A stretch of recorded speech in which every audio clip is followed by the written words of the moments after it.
یو دلیل دغه شو عبدالله بن عمر ده چې دا حدیث ته په صحیح کې په صحیح بخاري او په صحیح مسلم کې.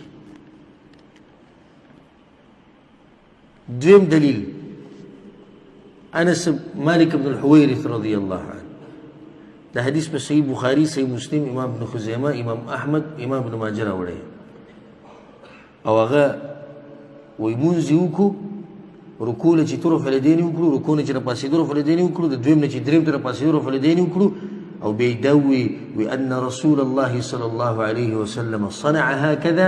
دا کار چا کړی دی؟ پیغمبر صلی الله علیه وسلم کړی. څو شو؟ دوه. دریم دلیل امام ابن ماجه امام ابو داود امام احمد بن حنبل رحمهم الله هغوی دا روایت راوړی د ابو هریره رضی الله عنه وایي کان النبي صلی الله علیه وسلم اذا افتتح الصلاه، پیغمبر صلی الله علیه وسلم چې به کله مونځ شروع کړو د تکبیر سره به رفع الیدین وکړو، رکوع نه چې به رفع الیدین به کول، رکوع نه چې به راپاسې رفع الیدین به کول، د دویم رکعت نه چې به دریم ته راپاسې رفع الیدین به کول.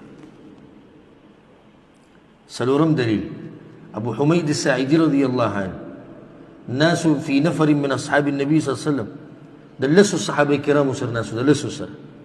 امام ابن حبان دا روایت راوړی، امام ابن خزیمه راوړی، امام ابو داود راوړی، امام ترمذي راوړی، امام ابن ماجه راوړی، امام احمد بن حنبل راوړی، امام دارمي راوړی، امام بیهقي راوړی. او دا وی زه پیغمبر د مانځه په شان مونځ کوم، هغو ته یې وکړه چې ویې کړو نو رفع یدیه، لاسونه یې اوچت کړو تکبیر تحریمي سره، بیا چې رکوع له تو، بیا چې رکوع نه راپاسېدو، بیا چې له دویم نه دریم ته راپاسېدو. چې مونځ یې ختم کو د لس وړو صحابه کرامو ورته ویې صدقت هکذا کان یصلي رسول الله صلی الله علیه وسلم، رښتیا دې وایي پیغمبر به همدقه شان مونځ کوه. یو پکې ورته ونه وایي چې تا خو رفع الیدین وکړو دا خو منسوخ دي، یو ورته دا ونه وایي چې ظالمه رفع الیدین خو پیغمبر هله کول چې کله بوتان په ترخونو کې مشرکانو نیولي وو او تا خو اوس رفع الیدین وکړو، په تا پسې کوم مشرکان ولاړ دي؟ څو دلیل شو؟ څلور. پنځم دلیل امام بخاری په جز رفع الیدین کې دا حدیث راوړی، امام دارقطني راوړی، امام ابن ابي شیبه رحمه الله راوړی، انس بن مالک رضی الله عنه روایت دی چې پیغمبر صلی الله علیه وسلم رفع الیدین کول. شپږم دلیل دا ډېر ناشنا دلیل دی، امام بیهقي رحمه الله راوړی، امام عطاء ابن ابي رباح رحمه الله وایي دا چا استاد دی؟ د امام ابو حنیفه رحمه الله استاد دی. امام عطاء بن ابي رباح وی صليت خلف عبد الله بن الزبير رضي الله عنه، ما منځکو په چا پسې؟ عبد الله بن الزبير پسې، صحابي زوی ده صحابي، وی ما په ده پسې منځکو. حتی عبد الله بن الزبير په آخري ورځو کې په مکه کې وکړ او د امام عطاء دیم په مکه کې وی ما په ده پسې شاته منځکو نو رفع الیدین وکړو چې کله رکوع له تو، کله چې رکوع نه راپاسېدو، کله چې دویم نه دریم ته راپاسېدو. نو هغوی خو به چې کله صحابي ولیدو د هغه نه به بیا ښه دلایل وغوښتو چې زموږ دا علم څه شي؟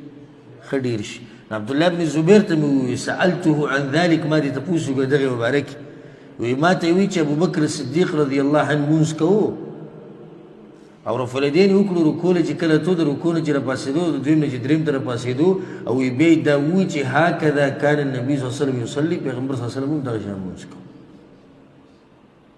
وایي منسوخ دی. څه دی؟ ناشنا خبره ده، منسوخ دی. څه شي منسوخ دی؟ اوس پیغمبر صلی الله علیه وسلم د دنیا نه تللی دی، ابوبکر صدیق رضی الله عنه بیا هم رفع الیدین کېده، ابوبکر صدیق په نه دی پوه شوی چې دا منسوخ دی. عبدالله بن زبیر لګیا دی رفع الیدین کوي په مانځه کې، او پیغمبر صلی الله علیه وسلم د دنیا نه تللی دی، ده ته پته نشته چې دا منسوخ شوي دي. وایي سند یې وښایه منسوخ دی.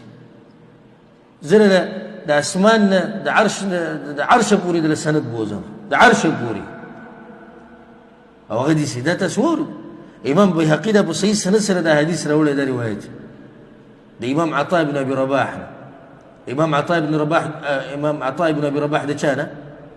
عبد الله بن الزبير. عبد الله بن الزبير د چا نه؟ ابو بکر صدیق نه. ابو بکر صدیق د چا نه؟ پیغمبر صلی الله علیه وسلم نه. پیغمبر صلی الله علیه وسلم موږ د چا نه زده کړی؟ جبریل نه. جبریل د چا نه راوړی؟ د الله نه راوړی. عرشه پورې سند زیده وي منسوخ دی.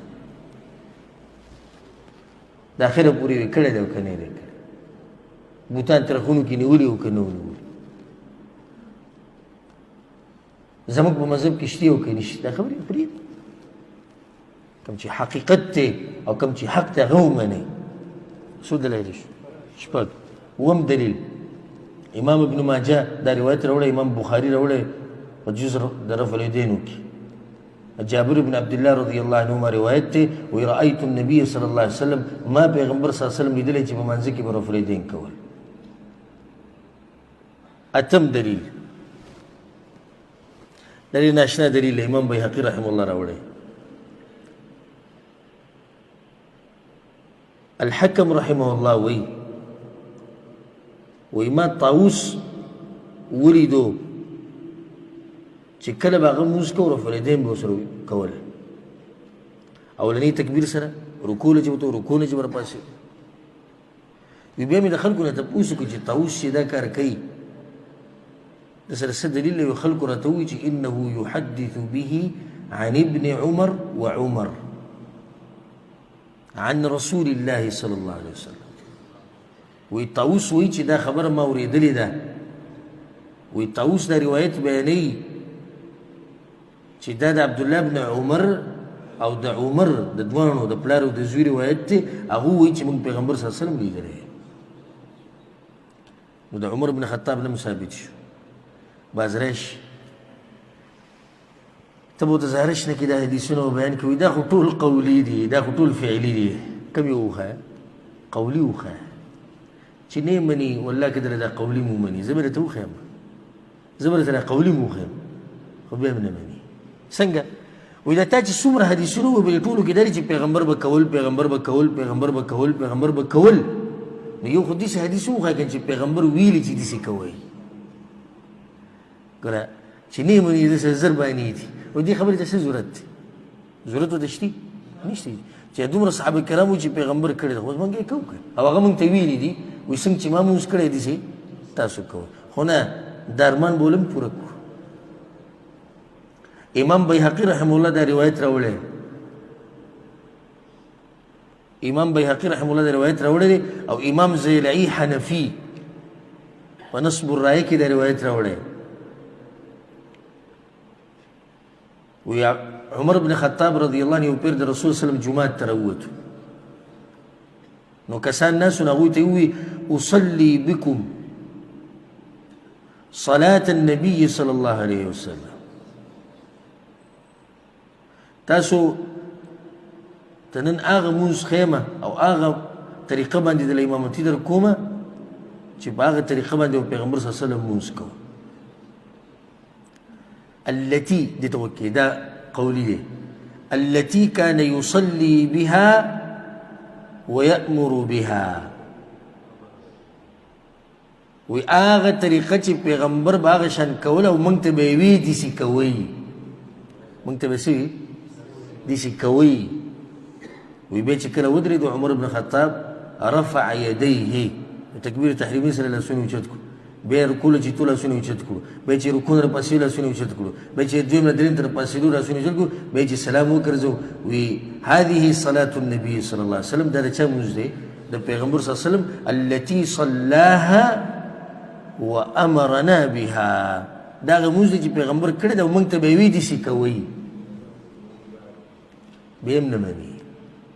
وبه مني دې سره چې زه قولي حدیث هم ثابت شو نن نبي بسم الله وایي. نورم ډېرې خبرې پرتې دي. داسې په اسانه باندې کله خبره وایي حل کېږي. تا داسې زر خبره حل کړه او ختمه دې کړه. وایي نه نورې مسلې هم شتې.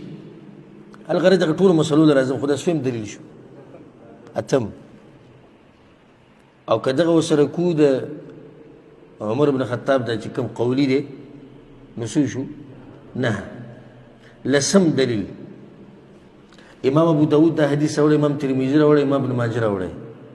وائل بن حجر رضی الله عنه وی قلت لانظرن الى صلاة النبي صلی الله علیه وسلم. وی ما ورځ په زړه کې دا وی چې د پیغمبر صلی الله علیه وسلم دا لمونځ به صحیح نوټ کوم او صحیح یادو. نو کله چې ودرېدو تکبیر تحریمي سره رفع الیدین وکړو، رکوع چې ته رفع الیدین وکړو، رکوع نه چې راپاسېدو رفع الیدین وکړو. لس یدو بزیاد کوزه. یو لسم دلیل امام دارقطنی امام بیهقي دا حدیث راوړی. ابو موسی اشعری رضی الله عنه هغه خپل مرګرو ته ورځوي د پیغمبر لمونځ درته ونه ښیم، هغه وښایه که نه. وی چې کله په منځه باندې ودرېدو رفع الیدین وکړو تکبیر تحریمي سره رکوع له چې تو وکړو رکوع نه چې راپاسېدو یې وکړو او بیا دا ووایي دا د پیغمبر مونځ 12 دلیل دا ناشنا دلیل دی په جز رفع الیدین کې امام بخاري دا روایت راوړی دی او امام نووي ورله ټاپه راچولې ده وایي سند یې ښه برابره دی راوړی امام بخاري دی او امام نووي څه وایي وایي سند یې ښه ټنګېدلی سند دی او دلیل څه دی او روایت څه دی نافع وایي چې دا د عبدالله بن عمر شاګرد هم دی خادم هم دی نافع عن ابن عمر نافع وایي دا خبره د عبدالله بن عمر په باره کې كان إذا رأى رجلا لا يرفع يديه إذا ركع وإذا رفع رأسه وکله چې په جمعات کې چا مونځ کو رفع الیدین به ونه کړو رکوع له چې به تو په دغه وخت کې او کله چې به سر راوچتو په دغه وخت کې رماه بالحصى نو عبدالله بن عمر به دا سړی په کاڼو ویشتو کاڼی به راوڅ ویشتو لکه پیغمبر طریقه دې به کوي ونه کړه چې ویې نن سبا نو کم کم به یې ویشتو او په ټیم به چې یو کس راغی وایي به نه کړم د هغه نه به چې ته یا یره شی به خو داسې خلک نه وو چې داسې عزت د هغوی به دغه یره به و یا بل څه دغه به وایي دې کاڼی به راوسي ویې به ویشته لکه وایي رفع الیدین دې ونه کړو څه وشو 12 یو به بل ذکر کړو زه یو منټ دوشتي عقبه بن عامر رضی الله عنه روایت ته امام طبرانی رحم الله راوړی دی او شیخ البانی په سلسله صحیحه کې راوړی دی ښه صحیح سند دی پیغمبر صلی الله علیه وسلم وایي چا چې په مانځه کې رفع الیدین وکړو